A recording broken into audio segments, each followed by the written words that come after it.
በስመ አብ ወወልድ ወመንፈስ ቅዱስ አሐዱ አምላክ አሜን። ስንክሳር ሐምሌ 5። በዚች ቀን የክቡራንና የአበይት አባቶቻችን የሐዋርያት የቅዱስ ጴጥሮስና የብርሃነ ዓለም ቅዱስ ጳውሎስ የሰማዕትነታቸው መታሰቢያ ነው። ይህም ጴጥሮስ ከቤተ ሳይዳ ነበር፣ አሳ አጥማጅም ነበር። ጌታችን ከተጠመቀባት ዕለት ማግስት አግኝቶ መረጠው። ከእርሱ አስቀድሞ ወንድሙ እንድርያስን አግኝቶ መረጠው። መድኃኒታችንም እስከ መከራው ጊዜ ሲያገለግለው ኖረ። ፍጹም ሃይማኖት ለጌታው ቅንና ፍቅር ነበረ። ስለዚህም በሐዋርያት ሁሉ ላይ አለቃ አድርጎ ሸመው። ጌታችንም ሰዎች ማን እንደሆኑ ማን እንደሚሉት ስለ ራሱ በጠየቃቸው ጊዜ ሌሎቹ ኤርምያስ ይሉሃል ወይም ኤልያስ ወይም ከነቢያት አንዱ ነው ይሉሃል አሉት። ጴጥሮስ ግን የሕያው የእግዚአብሔር ልጅ ክርስቶስ አንተ ነህ አለ። ጌታችንም ሃይማኖቱ አለት የቤተ ክርስቲያን መሰረት ነህ ብሎ ብፅዕና ሰጠው። የመንግስተ ሰማያትን መክፈቻ ቁልፍ ሰጥቼሃለሁ አለው። አጽናኝና የሆነ መንፈስ ቅዱስም ጸጋ ከተቀበለ በኋላ ተናጋሪዎች ከሆኑ በዚህ ዓለም ተኩላዎች መካከል ገባ። በውስጣቸውም ክብር ይግባውና በጌታችን በኢየሱስ ክርስቶስ ስም ሰበከ። ቁጥር የሌላቸው ብዙዎች አሕዛብን መልሶ የዋሆች ምእመናን አደረጋቸው። ጌታችንም የማይቆጠሩ ታላቅ ድንቆችና ታምራቶችን በእጆቹ አደረገ። ጥቅም ያላቸው 3 መልእክቶችንም ጽፎ ለምእመናን ላካቸው። ለማርቆስም ወንጌሉን ተርጉሞ አጽፎታል።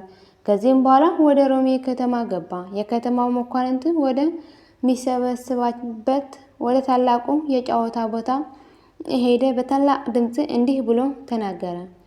የሚራሩ ብፁዓን ናቸው፣ ለእርሳቸውም ይራሩላቸዋልና። የዚህም ተከታይ ቃሎቹ ተናገረ። በዚህም ጊዜ የነበሩ 4 የድንጋይ ምሰሶዎችም በሚያስፈራ ድምፅ አሜን አሉ። የተሰበሰቡትንም ይህ ቃል በሰሙ ጊዜ ደነገጡ። ከ7 ዓመት ጀምሮ ሰይጣን ያደረበት አንድ ሰው ነበረ። ከዚህ ድንጋዮች ቃልን ስለሰማ ያን ጊዜ ጋኔኑ ጣለው፣ ከእርሱም ወጥቶ ሄደ። መኳንንቱም ፈርተዋልና ስለዚህ ነገር እያደነቁ ወደ ቤታቸው ገቡ። ከከተማ መኳንንቶቹም ቀውስጦስ የሚባል አንዱ ወደ ቤቱ በገባ ጊዜ ስሟ አክሮስያ ለምትባል ሚስቱ ዓለምን ስለመተው ለድሆችም ስለመራራቱና የመሳሰለውን ቃል ጴጥሮስ እንዴት እንዳስተማረ ነገራት። እርሷን በሰማች ጊዜ በልቧ ነቅታ ይህ ነገር መልካምና ድንቅ ነው አለች። ጴጥሮስ ያስተማረውንም ሁሉ ያደርግ ዘንድ በአንድነት ተስማሙ።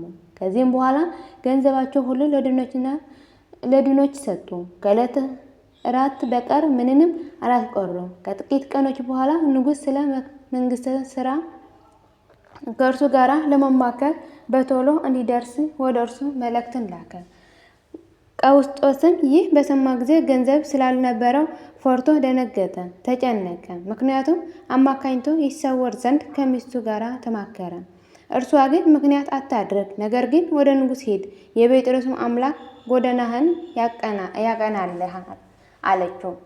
እርሱም ነገርዋን ተቀብሎ ወደ ንጉሥ ሄደ። በመንገድም ከእግዚአብሔር የታዘዘ ብዙ በረከትን አገኘ። ወደ ንጉሥም ደረሰ። ንጉሥም በደስታና በክብር ተቀበለው። ከ3 ዓመት በኋላም ወደ ቤቱ በተመለሰ ጊዜ 2 ልጆቹ የተመረዘ ውሃ ጠጥተው እነሆ ሞተው ነበር። ሚስቱንም ለእርሱ መናገርን ፈራች። ብዙ ምሳሌዎቹ ከመሰለችለት በኋላ ነገረችው። በሰማ ጊዜ እጅግ አዝኖ አለቀሰ። ሚስቱም እንዲህ አለችው፣ ጌታ ሆይ ልባቸውን የሚያጽናናበት እርሱ ያደርግልሃልና የጴጥሮስ ፈጣሪ እግዚአብሔር እንለምነው። ሊጸልዩም በጀመሩ ጊዜ ቀውስጦስና አክሮስያ ሆይ የደቀ መዝሙርህ የጴጥሮስ ቃል ስለ ሰማችሁና ስለ ተቀበላችሁት ስለዚህ ልጆቻችን በሕይወታቸው እሰጣችኋለሁ የሚል ቃል ከሰማይ ሰሙ። ያን ጊዜም ልጆቻቸውን ድነው ተነሱ።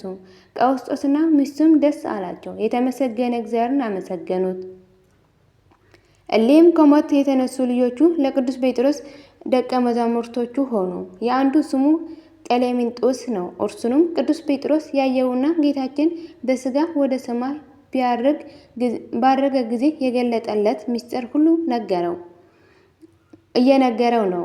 ሰዎች ሊያዩዋቸው የማይገባቸውን መጻሕፍትን አስረክበው ይህ ቀሌምንጦስ ሊቀ ጵጵስና ወንድሙንም ዲቁና ሸሟቸው። ከዚህም በኋላ ዳግመኛ ቅዱስ ጴጥሮስ አምላክ የወለደች የንጽሕት ድንግል እመቤታችን ቅድስት ድንግል ማርያም ክብሯን በምሳሌ አየ። በቀስተ አምሳል ደመና አይተዋልና በላይዋንም የብርሃን ድንኳን ነበረ። በድንኳኑ ውስጥ አምላክን የወለደች የቅድስት ድንግል ማርያም ተቀምጣለች። በእመቤታችን በእጃቸው ውስጥ የነበልባል ጦሮችን ሰይፋቸውን የያዙ መላእክትና የመላእክት አለቆች በዙሪያዋ ነበሩ። እንዲህም እያሉ ያመሰግኗታል ነበር። ከእርሷ የድህነት ፍሬ የተገኘ የሰመረች የሕይወት ተክል አንቺ ነች። ማኅፀንሽ የእግዚአብሔር በግ የተሸከመ ንጽሕት አዳራሽ አንቺ ነች። ሁለተኛም እንዲህ ይላት ነበር። የብርሃን እናቱ ሆይ የምሕረት መገኛ ሆይ ደስ ይበልሽ። የአማልክት አምላክ የፍጥረት ሁሉ ጌታ የሆነ የመድህን ዙፋን ሆይ ደስ ይበልሽ። ክብርን ምስጋና የተሞላሽ የፍጥረት ሁሉ እመቤት ደስ ይበልሽ። መላእክትም ምስጋናውና ሰላምታን ካደረሱ በኋላ በዚህን ጊዜ ክብር ይግባውና ጌታችን ኢየሱስ ክርስቶስ ለእርሷ ተገልጦ ከእርሷ በቀር ማንንም ሊያውቀው የማይቻል ነገርን ነገራት። ወዲያውኑ ምድርን ተናወጠች። ሊናገሩ የማይቻል ምስጢራትንም ገለጠለት። ከዚህም በኋላ መድኃኒታችን በሀገሩ ሁሉ ቅዱስ ወንጌል ይሰብክ ዘንድ ጴጥሮስን አዘዘው። ጴጥሮስም ወጥቶ ሄደ። ኢዮጴ ወደምትባል የባህር ዳርቻና ልድያ ወደምትባል ሀገር ደረሰ። በአንዲት ዕለትም በኢዮጴ ሳለ ብርሃናት ደመና ዞረችው። እነሆም ሰፊ መጋረጃ ወደ እርሱ ወረደች። በውስጧም የእንስሳት የምድረ በዳ አውሬዎችና የሰማይ አዕዋፍ አምሳል ነበረ። ጴጥሮስ ሆይ ተነስና አርደህ ብላ የሚል ቃልም ከሰማይ ጠራው። ጴጥሮስም አቤቱ አይገባኝም፣ ርኩስ ነገር አልበላም፣ ወደ አፌም ከቶ አላገባም አለ። ያም ቃል ዳግመኛ ጠራውና እግዚአብሔር ንጹሕ ያደረገውን አንተ ርኩስ ነው አትበል አለው። ያን ቃል 3 ጊዜ መላልሶ እንዲህ ነገረው። በየንግግሩም ወደ እሬዎቹ፣ ወደ አራዊትና ወደ አዕዋፍ ምስሎች ጣት ያመለክተው ነበር። ከዚህም በኋላ ያቺ መጋረጃ ወደ ሰማይ ተመለሰች። ጴጥሮስም ስላየው ራእይ አደነቀ። ይህ ራእይ ወደ ፈጣሪያችን እግዚአብሔር የሚመለስ አሕዛብን ስለ መቀበል እንደሆነ አስተዋለ። ለወንድሞቼ ሐዋርያትም አሕዛብ የእግዚአብሔር ቃል እንደተቀበሉ የመቶ አለቃ ቆርኔሌዎስም ከወገኖቹ ጋር እንደተጠመቀ ነገራቸው። ከዚህም በኋላ ጴጥሮስ ከዮሐንስ ጋር ጌታችን እንዳዘዛቸው ወደ አንጾኪያ ከተማ ገቡ። የሀገሪቱን ሁኔታ ይጠይቅ ዘንድ ጴጥሮስ ዮሐንስ ላከው። ሰዎችም አግኝቶ ክፉ ነገርን ተናገሩት፣ ሊገድሉትም ፈለጉ። እያለቀሱም ተመለሱ። ሰውነቱም ተበሳጨች። ጴጥሮስም አለው፣ አባቴ ሆይ የሊህ ጎስቋሎች ክፉዎች እንዲህ ከሆነ ወደ ነገሥታትና ወደ መኳንንቱ ገብተን በጌታችን ስም በሰበክን ጊዜ ምን እንሆን ይሆን? እንዴትስ ሃይማኖት እናስተምራለን? ቅዱስ ጴጥሮስም ወዳጄ ሆይ የ20ውን ቀን መንገድ በአንዲት ሌሊት ያመጣን እርሱ ስራችንን መልካም ያደርግልናል። አትፍራ፣ አትዘንም አለው። ከዚህም በኋላ ወደ ከተማ መካከል ገብተው ክብር ይግባውና በጌታችን በኢየሱስ ክርስቶስ ስም ሰበኩ። የከተማው ሰዎችና ጣዖታቱ አገልጋዮችም በእነርሱ ላይ ተሰበሰቡ። ታላቅ ድብደባንም ደበደቧቸው፣ አጓሳቆሏቸው። ግማሽ የራስ ጠጉራቸውም ላጭተው ተዘባበቱባቸው። አስረውንም በግንብ ውስጥ ጣሏቸው። ከዚህም በኋላ ተነስተው ይረዳቸው ዘንድ ወደ እግዚአብሔር ጸለዩ። ወዲያውንም ክብር ይግባውና መድኃኒታችን ኢየሱስ ክርስቶስ ኪሩቤል ሱራፌል እያጀቡት ተገለጠላቸውና እንዲህ አሏቸው። የመረጥኳችሁ ጴጥሮስና ዮሐንስ ሆይ በዘመን ሁሉ እኔ ከእናንተ ጋር እኖራለሁና አትፍሩ፣ አትዘኑ። ለመዘባበቻም በራሳችሁ መካከል ስለላጯችሁ አታድንቁ። ይህንም መመኪያ ክብር፣ የድነት ስርዓትና ምልክት ይሆናችኋል። ካህን የሚሆን ሁሉ ያለዚያ ምልክት ስጋና ደሜ መቀበል አይችልም። ይህ ምልክት እያለው የሚሞት ካህንም ኃጢአት ይሰረይለታል። ይህ ካላቸው በኋላ ከእርሳቸው ዘንድ በክብር አረገ። ከዚህም በኋላ ጳውሎስ መጥቶ ዮሐንስ ተገናኘው። የዚህ ሀገር ሰዎች ያደረጉብህ ምንድን ነው አለው። እርሱም ስለ እኔ አታድንቅ፣ የሐዋርያትም አለቃ በእኔ ላይ ባደረጉት አምሳል አድርገውበታልና አለው። ጳውሎስም አጽናናቸው እንዲህም አላቸው፣ እኔ በጌታዬ ፍቃድ ወደ ከተማው ውስጥ ገብቼ እናንተም አስገባችኋለሁ። ከዚህም በኋላ ጳውሎስ ሂዶ ምክንያት ፈጠረ። ጣዖቶቻቸውን እንደሚያመልክ መስሎ ሐዋርያትን እንዲያቀርቡለትና ስለ ስራቸውም እንዲጠይቋቸው የከተማው መኳንንት አነጋገራቸው። መኳንንቶቹም ወደ ጳውሎስ እንዲያቀርቧቸው አዘዙ። በቀረቡ ጊዜ ጳውሎስ ስለ ስራቸው ጠየቃቸው። እነርሱም ድንቆችና ተአምራቶችን ለሚያደርግ ለክርስቶስ ደቀ መዝሙሮች እንደሆነ ነገሩት። ዳግመኛ እናንተ እንደ እነርሱ ማድረግ ትችላላችሁን አላቸው። እነርሱም አዎ፣ በእርሱ ስም ሁሉን ስራ መስራት እንችላለን አሉት። ከዚህም በኋላ ከእናቱ ማኅፀን ስውር ሆኖ የተወለደውን ዓይኑ አበሩ። የንጉሥም ልጅ ከሞት በ3 ወር ስጋውንም ከተበላሸ በኋላ ከመቃብር አስነሱት። ንጉሥና የከተማው ሰዎች ሁሉ ክብር ይግባውና በጌታችን በኢየሱስ ክርስቶስ ስም አመኑ። ጴጥሮስም ምድርን ረግጦ ውሃውን አፈለቀ። በአብ በወልድ በመንፈስ ቅዱስ ስም አጠመቃቸው። በቀናች ሃይማኖትም እንዲጸኑ አደረጋቸው። ከዚህም በኋላ በሎዶቅያ ያሉ ምዕመናንን የቂሳሮስ ባህር ከወሰኑ አልፎ ብዙ ሰዎችን ከአትክልት ቦታዎችና ከከብቶቻቸውን ጋር እንዳስጠመቃቸው ወደ ቅዱስ ጴጥሮስ ላኩ። ጴጥሮስም ተወዳጅ ዮሐንስ ወደ እነርሱ ላከ። ዮሐንስም ወደ እነርሱ ሲጓዝ በጎዳና በግ አገኘ። በጉንም እንዲህ ብሎ ላከው፣ ወደ ቂሳሮስም ወንዝ ሂድ፣ የክርስቶስ ደቀ መዝሙር ወደ አንተ ልኮኛል። ወደ ቀድሞ ወሰንህ ተመልሰ ትገባ ዘንድ አንተ በእግዚአብሔር ቃል የታሰርክ ነህ ብሎሃል በለው። ያን ጊዜ በጉ ሂዶ እንዳዘዘው አደረገ። ወንዙም ሸሽቶ ወደ ቦታው ተመለሰ።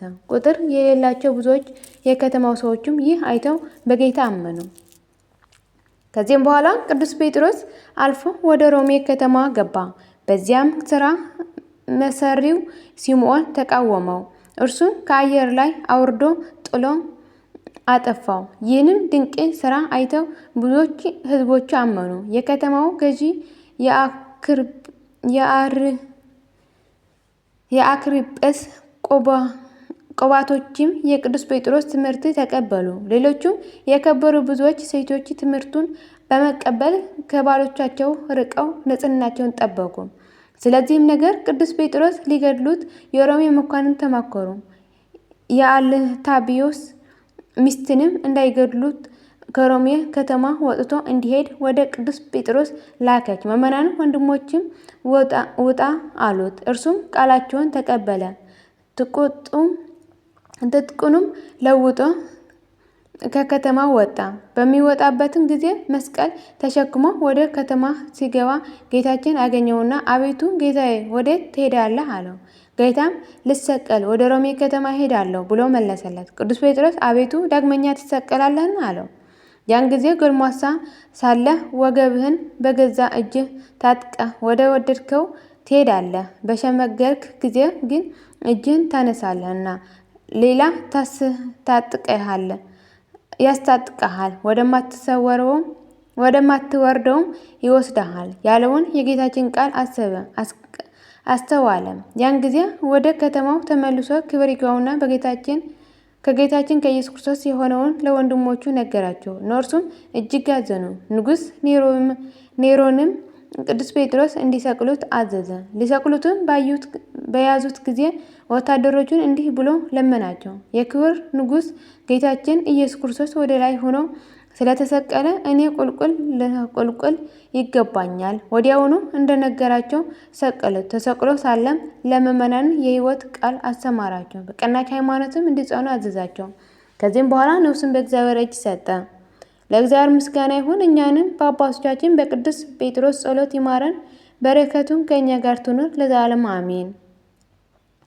ዳግመኛ በዚህች ቀን ልሳነ እፍረት የክርስቶስ አንደበት የእውቀት አዘቅት የቤተ ክርስቲያን መብራት የቅዱስ ሐዋርያ ጳውሎስ የሰማዕትነቱ መታሰቢያ ነው። እንደ ስሙ ትርጓሜ መሪ አመስጋኝ ወደብ ጸጥታ ነው። ይህም ጳውሎስ አስቀድሞ በክርስቶስ ያመኑትን የሚያሳድድ ነበረ። እርሱም ከብንያም ወገን የፋሬስ ልጅ ነው። ወላጆቹም ሳኦል ብለው ስሙ አወጡለት። ትርጓሜው ስጦታ ማለት ነው።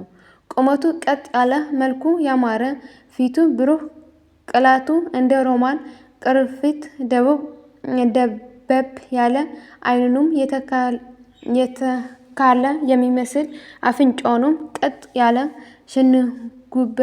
ሽንጉበታ ጉንጭ እንደ ጽጌረዳ ነበረ። እርሱም ሕገ ኦሪትን አዋቂ ነበረ። ለሕጉም ቀናተኛ ሆኖ ምዕመናንን አሳደደ። ወደ ሊቀ ካህናትም ሂዶ በመንገድ የሚያገኘው ሰው ቢኖር ወንዶቹና ሴቶቹ እንደታሰሩ ወደ ኢየሩሳሌም ይመልሳቸው ዘንድ ለደማስቆ ከተማና ለምኩራቦቹ የፍቃድ ደብዳቤ ለመነ። ሲሄድም ወደ ደማስቆ ከተማ አቅራቢያ በደረሰ ጊዜ ድንገት ከሰማይ መብረቅ ብልጭ አለበት፣ በምድር ላይም ወደቀ። ወዲያውኑ ሳኦል ሳኦል ለምን ታሳድደኛለህ? የሚል ቃል ሰማ። ሳኦልም አቤቱ አንተ ማን ነህ? አለው። አንተ የምታሳድደኝ የናዝሬቱ ኢየሱስ ነኝ። በሾለው ብረት ላይ ብትገለጥ አንተን ይጎዳሃል አለው። እየተንቀጠቀጠም አደነቀ። አቤቱ ምን እንዳደርግ ትሻለህ? አለው። ጌታም ተነስና ወደ ከተማ ግባ፣ ልታደርግ የሚገባን ከዚያ ይነግርሃል አለው። ከእርሱ ጋር ቆመው የነበሩ ሰዎችም ንግግሩን ይሰሙ ነበር፣ ነገር ግን የሚያዩት አልነበረም። ሳኦልም ከምድር ተነሳ፣ ዓይኖቹም ተገልጠው ሳሉ አያይም ነበር። እየመሩም ወደ ደማስቆ አስገቡት። በዚያም ሳይበላና ሳይጠጣ 3 ቀን ሰነበተ። በዚያም በደማስቆ ከደቀ መዛሙርቱ ወገን ሐናንያ የሚባል አንድ ሰው ነበረ። ጌታም በራእይ ተገለጠለትና ሐናንያ ብሎ ጠራው። እርሱም አቤቱ ጌታዬ ሆይ እነሆኝ አለ። ጌታም ተነስና ቀጥተኛ ወደምትባለው መንገድ ሂድ፣ በይሁዳ ቤትም ጠርሴስ ከሚባል ሀገር የመጣ ሳኦል የሚባል ሰው ፈልግ፣ እርሱ አሁን ይጸልያልና አለው። ሐናንያ ግን መልሶ እንዲህ አለ፣ አቤቱ ስለዚህ ሰው በኢየሩሳሌም በቅዱሳኖች ላይ የሚያደርገውን ክፉ ነገር ሁሉ ከብዙ ሰዎች ሰምቻለሁና፣ ወደዚያም ከካህናቱ አለቃ አስፈቅዶ የመጣ ስምን የሚጠሩትን ሁሉ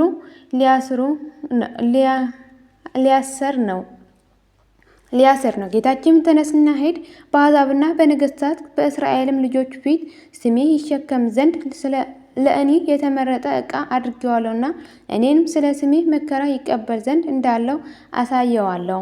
ያን ጊዜ ሐናንያ ሄደ፣ ወደ ቤቱም ገባ። ወንድሜ ሳኦል በመንገድ ስትመጣ የታየህ ጌታችን ኢየሱስ ክርስቶስ ታይ ዘንድ የመንፈስ ቅዱስ ጸጋ ይሞላብሃል ዘንድ ወደ አንተ ልኮኛል አለው። ያን ጊዜም የሸረሪት ድር የመሰለ ከዓይኖቹ ላይ ተገፎ ወደቀ። ዓይኖቹም ተገለጡ፣ ወዲያውኑ አየ። ተነስቶም ተጠመቀ። እህልን በልቶ በረታ። ከደቀ መዛሙርቱም ጋር በደማስቆ ጥቂት ቀን ሰነበተ። በዚያን ጊዜ የእግዚአብሔር ልጅ ነው ብሎ ስለ ኢየሱስ ክርስቶስ ሰበከ፣ አስተማረም። የሰሙትን ሁሉ አደነቁ፣ እንዲህም አሉ፣ በኢየሩሳሌም ይህ ስም የሚጠሩትን ሁሉ ያሳደደ የነበረ ይህ አልነበረምን? ወደዚህስ የመጣው እያሰሩ ወደ ሊቀ ካህናት ሊወስዳቸው አይደለምን? አጽናኝ መንፈስ ቅዱስም አደረበት። እውነተኞች ሃይማኖት ግልጽ አድርጎ አስተማረ። ለኦሪት ሕግ የሚቀና እንደነበረ እንዲሁም ክብር ይግባውና ጌታችን ኢየሱስ ክርስቶስ ለሰራት ሕግ ወንጌል እጥፍ ድርብ ቅናት የሚቀና ሆነ። ከዚህም በኋላ በሀገሮች ሁሉ ዞሮ ሰበከ፣ በጌታችን ስም ሰበከ፣ ድንቆችና ተአምራትን አደረገ።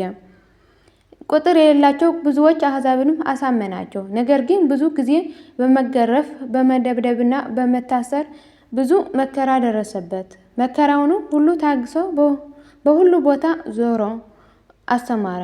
በሐዋርያት ሥራ መጽሐፍ እንደተጻፈ የእግዚአብሔር ሥራ ሲሰራ ሲጾሙና ሲጸልዩ መንፈስ ቅዱስ እኔ እነርሱ ለመረጥኩለት ሥራ ሳኦልና በርናባስ ለዩልኝ አላቸው። ከዚህም በኋላ ጾመውና ጸልየው እጃቸውን በራሳቸው ላይ ጭነው ሸሟቸው። ከመንፈስ ቅዱስም ተሽመው ወደ ሰሌዎቅያ ወረዱ። በደሴቱም ሁሉ ሲዘዋወሩ ጻፍ ወደምትባል ሀገር ደረሱ። በዚያም ሐሰተኛ ነቢይ የሆነ ስሙ በርያሱስ የሚባል አንድ ሠራየኛ አይሁዳዊ ሰው አገኘው። እርሱም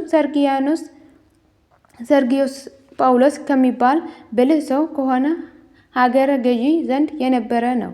የእግዚአብሔር ቃል ሊሰማ ወደ በርናባስና ሳኦል ጠራቸው። የስሙ ትርጓሜ እንዲህ ነበርና ኤልማስ የሚሉት ያ ሠራየኛ ሰው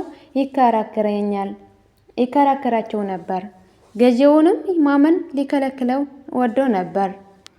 ጳውሎስ በተባለ ሳኦል ላይም መንፈስ ቅዱስ ሞላበት። አተኩሮም ተመለከተው። ኃጢአተኛና ክፋትን ሁሉ የተሞላ የሰይጣን ልጅ የጻድቅ ሁሉ ጠላት ወይ የቀናውን የእግዚአብሔር መንገድ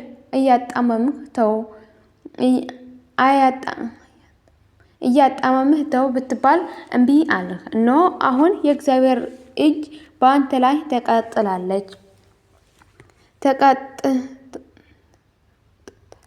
ተቃጥታለች፣ ትታወካለህም፣ እስከ ዕድሜ ልክህም ፀሐይ አታይም አለው። ወዲያውኑ ታወረ፣ ጨለማም ዋጠው። የሚመራውን ፈለገ። ሀገረ ገዥም የሆነው አይቶ ደነገጠ፣ በጌታችንም አመነ።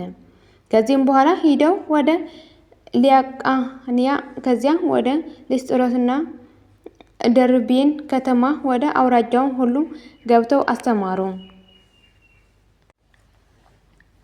በልስጥራን ከተማም ከእናቱ ማኅፀን ጀምሮ እግሩ ልምሾ የሆነ አንድ ሰው ነበረ፣ ተቀምጦ ይኖር ነበር። እንዲህም ልምሾ ከሆነ ጀምሮ ቁሞ አልሄደም። ጳውሎስም ሲያስተምር አደመጠው። ተመልሶም ጳውሎስ ተመልክቶ ሃይማኖት እንዳለው እንደሚድንም ተረዳ። ድምፁንም ከፍ አድርጎ በጌታችን በኢየሱስ ክርስቶስ ስም ተነስና ቀጥ ብለህ ቁም እልሃለሁ አለው። ወዲያውኑ ተነስቶ ሄደ። አሕዛብ ጳውሎስ ያደረገውን አይተው በጌታችን አመኑ። እርሱም በዚያ ሳለ አይሁድ ከአንጾኪያና ከኢቆንያ መጥተው ልባቸውን እንዲያስጨንቁባቸው አሕዛብን አባበላቸው። ጳውሎስም በድንጋይ ደበደቡት፣ ጎትተው ወደ ውጭ አወጡት። በማግስቱም ከበርናባስ ጋር ወደ ደርቤን ከተማ ሄዱ። በዚያችም ከተማ አስተማሩ። ብዙ አሕዛብም ወደ ሃይማኖት አስገቡ። ለቤተ ክርስቲያንም ቀሳውስት ሾመላቸው። ከዚህ ወደ መቄዶንያ አልፈው ሄዱ። ጋኔን ማርት የሚያሰራትን አንዲት ልጅ አገኙ። ከምታገኘው ዋጋ ለጌቶቿ ብዙ ትርፍ ታስገባ ነበር። እሊህም ሰዎች የልዑል እግዚአብሔር አገልጋዮች ናቸው፣ የሕይወትን መንገድ ያስተምራችኋል ብላ እየጮኸች ከጳውሎስ በኋላ ተከተለች። ብዙ ቀንም እንዲህ ታደርግ ነበር። ጳውሎስም አሳዘነችው። መለስ ብሎም መንፈስ ርኩስን በጌታችን በኢየሱስ ክርስቶስ ስም እንድትወጣ አዝዤሃለሁ አለው። ወዲያውኑ ተዋት። ከዚህም በኋላ ሐለብ ከሚባል ሀገር ደረሰ። የጢሞቴዎስ እናት ስሟ በድሮናን ከሞት አስነሳት። በዚያም ያሉትን ለዚያች ሀገር ጣዖት ሊሰዉት ወደው በሚድን እሳት ውስጥ ጨመሩት። ስለ እነርሱም እየማለደ እጆቹን በመስቀል ምልክት አምሳል ዘረጋ። አሕዛብም ባዩት ጊዜ ስለዚህ ድንቅ ሥራ አደነቁ። ከእሳት መካከልም እንዲወጣ ማለዱት። ምን ሳይነካው ወጣ። ሰገዱለትም። ክብር ይግባውና በጌታችን አመኑ። የሀገሩ ሹም አርስጦስም አመነ። ሰባቱ የጣዖት ካህናቶችም እጅግ ሸሽተው ተሰወሩ። ቅዱስ ጳውሎስም በጭላት አምሳል የተቀረጸውን ምስል ጠራው። ምስሉንም በአንበሳ ምሳሌ መጥቶ በምኩራብ መካከል ጳውሎስ ፊት ቆመ። ቅዱስ ጳውሎስም የሚያመልክህ ካህናቶች ወዴት አሉ አለው። አንበሳውም ያሉበትን እስክነግርህ ድረስ ጌታዬ ጥቂት ታገሰኝ አለው። ካህናቱም ወደ ተሸሸጉበት ሂዶ አንዱን አንገቱን በአፉ ይዞ እየጎተተ አመጥቶ ወደ በድን በአደባባይ መካከል ጣለው። ሰባቱም እንዲህ እያንዳንዱ እየጎተተ አመጣቸው። ሕዝቡንም ሊገድሏቸው ወደዱ። ጳውሎስም ዛሬ በዚች ከተማ መዳን እንጂ መግደል አይገባም አለ። ከዚያም በኋላ ሁሉንም አጠመቃቸው፣ ሃይማኖትም አስተማራቸው። ያን አንበሳ የሆነው የጭላት ምስል አንበሳ ሆይ አትፍራ፣ ስለ አገለገልከኝ እስከ ምሻህ ድረስ ኑረህ በበረሃ ይሁን አለው። ያን ጊዜ ወደ በረሃ ሄደ። ጳውሎስም ከዚህ ተነስቶ አካ ወደሚባል ከተማ ሄደ። ሰኪርንጥስ ከሚባል ደቀ መዝሙር ጋር ተገናኘ። አይሁድም ዜናውን ሰምቶ ከአሕዛብ ጋር ተሰበሰቡ። ጳውሎስም ከዚያ ተነስቶ አካ ወደሚባል ከተማ ሄደ። ሰኪርንጥስ ከሚባል ደቀ መዝሙር ጋር ተገናኘ። አይሁድም ዜናውን ሰምተው ከአሕዛብ ጋር ተሰበሰቡ። ይዞም ጭንቅ የሆነ ስቃይን አሰቃዩት። ዳግመኛም 2 በሮችን አመጡ። ከሰኪርንጥስ ጋራም አስረው በጎተቷቸው ጥጋጥግ በሰላምታ ድንጋይ ላይ አስጎተቷቸው። ደማቸውም እንደ ውሃ ፈሰሰ። አጥንቶቻቸውም እስከሚታይ ድረስ ስጋቸውን ተቆራረጠ። ወደ ጌታችንም ጸለዩ። ያን ጊዜ በሮቹን ከሚነዳቸው ጋራ ድንጋይ ሆኑ። ሕዝቡንም ባየ ጊዜ ለመኮንኑ ነገሩት። እርሱም ተቆጣ። ወደ እርሱም እንዲያቀርቧቸው በድንጋይ እንዲወግሯቸው አዘዘ። በቅዱስ ጳውሎስም ላይ እጅግ ተቆጥቶ አንተ የሰራይ ሰው እነሆ አሰቃይሃለሁ አለው። በበሬ ቅርጽ የተሰራ 2 የናስ ቀፎዎችንም ያመጡ ዘንድ አዘዘ። ዝፍት ሙጭና ድኝ አምጥተው በውጭ ቀላቀለው። 2ቱን የናስ ቀፎዎችን በውጭም ቀባቸው። ሐዋርያትም በውስጥ ጨምረው በእሳት ምድጃ ውስጥ አስገቧቸው። 3 መዓልትና 3 ሌሊት እሳት አነደደባቸው።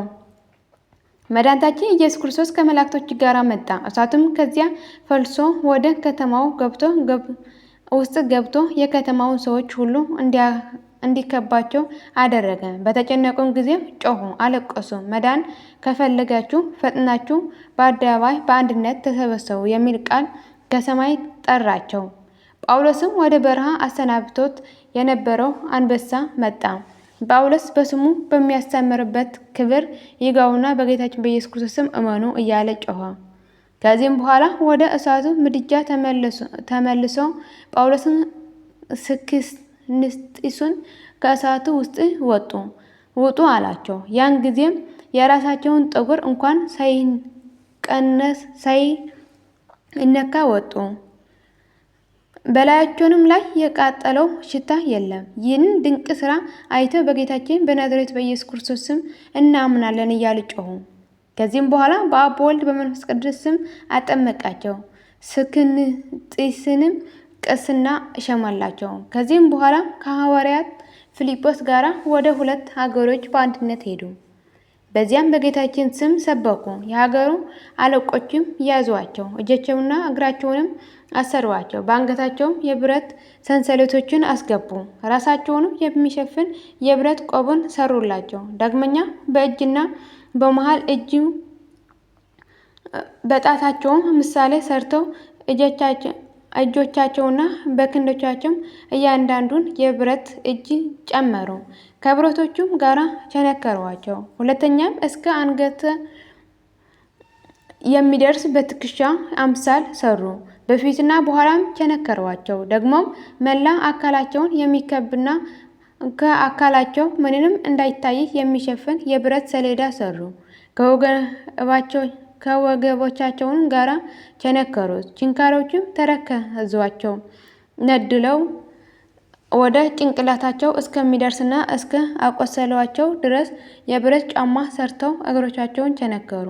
ዳግመኛ በመሸፈኛ አምሳል የብረት ስንፊል ሰሩ።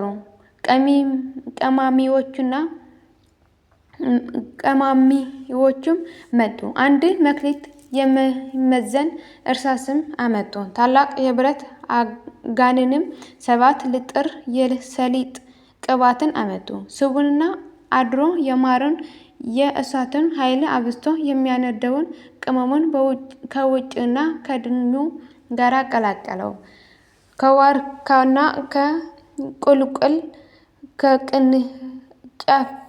ከቅንጭብም ደም 7 ሊትር አንድ የወይን አረግና ቅባት ያላቸውን እንጨቶች ሁሉ አመጡ። በጋን ውስጥ ያበሰሉትና ያጨማሙትን ልዩ ልዩ ቅመም አመጥተው ከስጋቸው ጋር እስከሚጣበቅ በቅዱሳን ሐዋርያት ስጋ ላይ ባሉት ሰሌዳዎች ውስጥ ጨመሩት። በእግራቸውም እስከ ራሳቸው ከፍ እስከሚል ድረስ በእሳት ያቀለጡትን ያንን እርሳስ ጨመረው። ርዝመቱም በ15 ክንድ በሆነ ወፍራም የጥድ ምሰሶ ላይም አቆማቸው። ከበታቻቸው ፍሬ በሌለው በወይን ሐረግና በተልባ እሳቱን አቀጣጥለው አነደዱ። የእሳቱ ነበልባልም ከስጋቸው ላይ ከፍ ከፍ አለ። ሐዋርያትም ግን ወደ እግዚአብሔር ይጸልዩ ነበር። ከመካከላቸውም በአንዱ ልብ ርኅራኄ አሳደረና እንዲፈታቸው አዝዞ ፈቷቸው። በፈቷቸውም ሰሌዳ ከስጋቸው ላይ ባስወገዱ ጊዜ ቆዳቸውን ተገፈፈና ከብረት ሰሌዳዎቹ ጋር ወጡ። ብዙ ደም ከስጋቸው ፈሰሰ። ሰይጣን በከተማው ሰዎች ልብ አደረና ሐዋርያት ወደ እሳት ውስጥ መለሷቸው። ያን ጊዜ ጌታችን ወርዶ የእሳት ነበልባል አጠፋው። መለሷቸው። ያን ጊዜ ጌታችንን ወርዶ እሳቱን አጠፋው። ዝናብን የተሞላበት ብርሃን ደመናንም መጥታ ቅዱሳን ሐዋርያትን ከከበበቻቸው። ከዚያችም ሀገር አንድ ጊዜ በድንጋይ በመውገር አንድ ጊዜም በፍላጻ በመንደፍ ብዙ ተሰቃዩ። ከዚህም በኋላ ሙታን ባስነሱ ጊዜ የከተማው ሰዎች ሁሉ አመኑ፣ አጠመቋቸውም። ቤተ ክርስቲያንም ሰሩላቸው፣ ካህናትንም ሸሙላቸው፣ በቀናች ሃይማኖትም እስቲጸኑ አስተማሯቸው። ከዚያም ወጥተው ጌታችን ወዳዘዛቸው ወደ ሌላ ሀገር ሄዱ። ክብር ይግባውና ጌታችን መድኃኒታችን ኢየሱስ ክርስቶስ ለጳውሎስ ተገለጸለትና የመረጥኩህ ጳውሎስ ወይ ሰላም ላንተ ይሁን። መታሰቢያ የሚያደርገውን በስምህ ቤተ ክርስቲያን ለሚሰራና በውስጧንም በሚጸልይ እውን ስዕለትና መባውን የሚሰጠውን መታሰቢያን ቀን ለድኖች የሚመጸውተውን ሁሉ ከአንተ ጋር በመንግሥተ ሰማያት አኖራቸዋለሁ አለ። በስምህ የታነጸውንም አብያተ ክርስቲያን መላእክቶቼን እንዲጠብቋቸው አደርጋቸዋለሁ። ብዙ ቃል ኪዳንም ሰጥተው በመለኮታዊ አፉን ሳመውና ከእርሱ ዘንድ ወደ ሰማያት በክብር አረገ። ከዚህም በኋላ እልዋሪቆን ወደምትባል ታላቅ ሀገር እስከሚደርስ በብዙ ሀገሮች ውስጥ ተመላለሰ። በዚያም የብርሃን እናት እመቤታችን ቅድስት ድንግል ማርያም ተገለጸት፣ አረጋጋችው፣ ረዳችውም። በመጋቢት 29 እንደጻፍነው የሀገሩ ሰዎች እንዲያጠምቋቸውና እንዲያስተምሯቸው አዘዛቸው። ከዚህም በኋላ ወደ ሮሜ ከተማ ገብቶ በውስጧ ሰበከ። በስብከቱም ብዙዎች ሰዎች አምነው የክርስትና ጥምቀት አጠመቃቸው። በመጽሐፍትና የታወቁ 14 መልእክቶችን ጻፈ። የመጀመሪያ መልእክትም ለሮሜ የተጻፈችው ናት። መልካም ሩጫዬን ከፈጸሙ በኋላ ንጉሥ ኔሮን ይዞ ጽኑ ስቃይ አሰቃየው። ራሱንም በሰይፍ እንዲቆርጡት ለሰያፊ ሰጠው። ከሰያፊውም ጋር አልፎ ሄደ።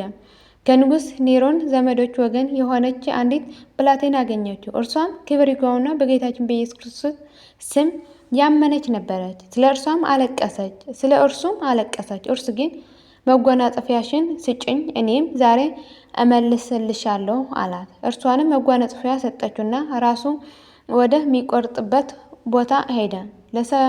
ለሰያፊውም ራሱን አዘነበለ። ባዘነበለ ጊዜ በመጎናጸፊያዋ ፊት ሸፈነ። ሰያፊውንም የቅዱስ ጳውሎስ ራስ ቆርጦ በዚያች ብላቴና መጎናጸፊያ እንደተሸፈነ ጣለው። ሰያፊውም ጳውሎስን እንደገደለው ለንጉሥ ሊነግረው በተመለሰ ጊዜ ያቺ ብላቴና አገኘችው። ያም ጳውሎስ ወዴት አለ አለችው። ራሱ የሚቆርጥበት ቦታ ወድቀዋል፣ ራሱን በመጎናጸፊያሽ ተሸፍኗል አላት። እርሷም እንዲህ ብላ መለሰችለት፣ ዋሽተሃል። እነሆ ጴጥሮስና ጳውሎስ በእኔ ዘንድ አልፈው ሂደው እነርሱ የመንግሥት ልብሶችን ለብሰዋል፣ በራሳቸውም ላይ በዕንቁ የተጌጡ ዓይን የሚያበዘብዙ አክሊሎችን አድርገው መጎናጸፊያ ሰጡኝ። እርሷንም እነኋት ተመልከታት ብላ ለዚያ ሰያፊ አሳየችው። ከእርሱ ጋር ለነበሩትም አሳየቻቸው። አይተውም አደነቁ። ስለዚህም ክብር ይግባውና በጌታችን በኢየሱስ ክርስቶስ ስም አመኑ። የዚያም ሐዋርያ ጳውሎስ ተአምራቶቹ ቁጥር የሌላቸው እጅግ ብዙ ናቸው። ለእግዚአብሔር ምስጋና ይሁን። እኛንም በጸሎት ይማረን። በረከቱም ከእርሱ ከሊቃነ ጳጳሳት አባ ማትያስ ከሁላችንም ሊቃነ ጳጳሳትና የቅዱሳት ሐዋርያት ቤተክርስቲያን ልጆች ጋር ይኖር ለዘላለሙ አሜን። የወደቀ የነጠውን በአፈቱ ከመላእክት ይታረምልኝ አሜን። ዳግመኛ በዚች ቀን የመላእክት አለቃ የሳቁኤል የበዓሉ መታሰቢያ ነው። አማላጅነቱ ከእኛ ጋር ይኖር ለዘላለሙ አሜን። የወደቀ የነጠውን በአፈቱ ከመላእክት ይታረምልኝ። የሁሉም ቅዱሳን በረከትና ረድኤት ምልጃና ጸሎታቸው ከመላ ሕዝበ ክርስቲያን ጋር ለዘላለሙ ጸንቶ ይኖር አሜን። አቡነ ዘበሰማያት ይትቀደስ ስምከ ትምጻእ መንግሥትከ ወይኩን ፈቃድከ በከመ በሰማይ ከማሁ በምድር ሲሳየነ ዘለለዕለትነ ሀበነ ዮም ኅድግ ለነ አበሳየነ ወጌጋየነ ከመ ንሕነኒ ንኅድግ ለዘአበሰለነ ኢታብአነ እግዚኦ ውስተ መንሱት አላ አድኅነነ ወባልሐነ እምኩሉ ክፉ መዚአከ ይእቲ መንግሥት ኃይለ ወስብሐት በሰላም ቅዱስ ገብርኤል መልአኩ እግዝእትየ ማርያም ሰላም ለኪ ድንግል በኅሊናኪ ወድንግል በሥጋኪ እም እግዚአብሔር ጸባኦት ሰላም ለኪ በረክት አንቲ እምአንስት ወበረከ ፍሬ ከርሥኪ ተፈሥሒ ፍሥሕት ኦ ምልዕተ ጸጋ እግዚአብሔር ምስሌኪ ሰአሊ ወጸልዪ ምሕረት በእንታነ ሀፍቅር ወልድኪ ኢየሱስ ክርስቶስ ከመ ይስረይ ኃጣውኢነ ለዓለመ ዓለም ለዘላለሙ አሜን።